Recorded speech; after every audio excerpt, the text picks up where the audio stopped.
नमस्कार दोस्तों, स्वागत है आपका हमारे YouTube चैनल पर, जहां हम आपको देते हैं राजनीति से जुड़ी हर छोटी बड़ी खबर, सबसे आसान और दिलचस्प विश्लेषण। आज हम बात करने वाले हैं हेमाराम चौधरी के उस धरने की, जिसको लेकर राजस्थान की राजनीति में हंगामा मचा हुआ है, जिससे सियासत में एक नया मोड़ ला दिया है।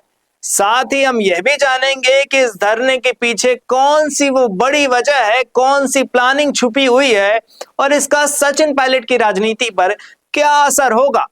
चलिए इसको आसान और सरल तरीके से जानते हैं। आइए इसकी शुरुआत करते हैं। तो दोस्तों, हाल ही में जो है बाड़मेर के पूर्व मंत्री हेमाराम चौधरी ने अचानक धरना दिया। वो धरने पर बैठ गए। अब आप सब सोच रहे होंगे कि आखिर ये माजरा क्या है। दरअसल मामला यह है कि महात्मा गांधी नरेगा योजना का है ये पूरा मामला। 5 सितंबर को कुछ टांके और सड़क के काम स्वीकृत हुए थे, लेकिन अब तक जो है मस्टर्ड रोल जारी नहीं किया गया।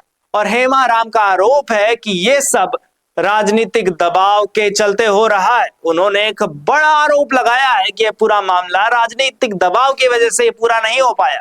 अब ये दबाव है किसका?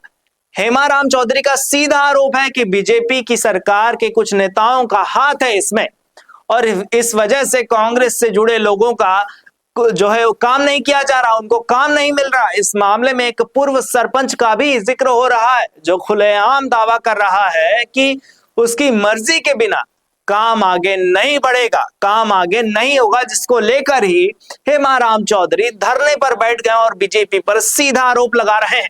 सोचिए कितना बड़ा बयान है ये, और यही वजह है कि हेमाराम चौधरी ने धरने का रास्ता चुना है।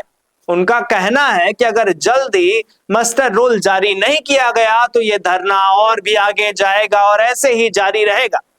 अब सवाल ये उठता है कि हेमाराम चौधरी के इस कदम का असर आखिर क्या सचिन पायलट पर भी होगा?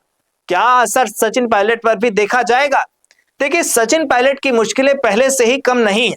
कई बार देखा गया है कि जब कांग्रेस में अंदरूनी कलह चलती होती है तो इसका फायदा विपक्ष को मिलता है, सीधे तौर पर वो इसका फायदा उठाते हैं। हेमाराम चौधरी का ये विरोध, चाहे वो प्रशासनिक हो या राजनीतिक, पायलट की राह में मुश्किल कर सकता है, उनकी मुश्किलें और भी बढ़ा सकता है। अब ये जो है धरना कब तक चलेगा, ये देखने वाली बात होगी। इस पूरे मामले में बीजेपी भी पीछे नहीं है। बीजेपी के नेताओं का कहना है कि ये कांग्रेस की अंदरूनी राजनीति का नतीजा है।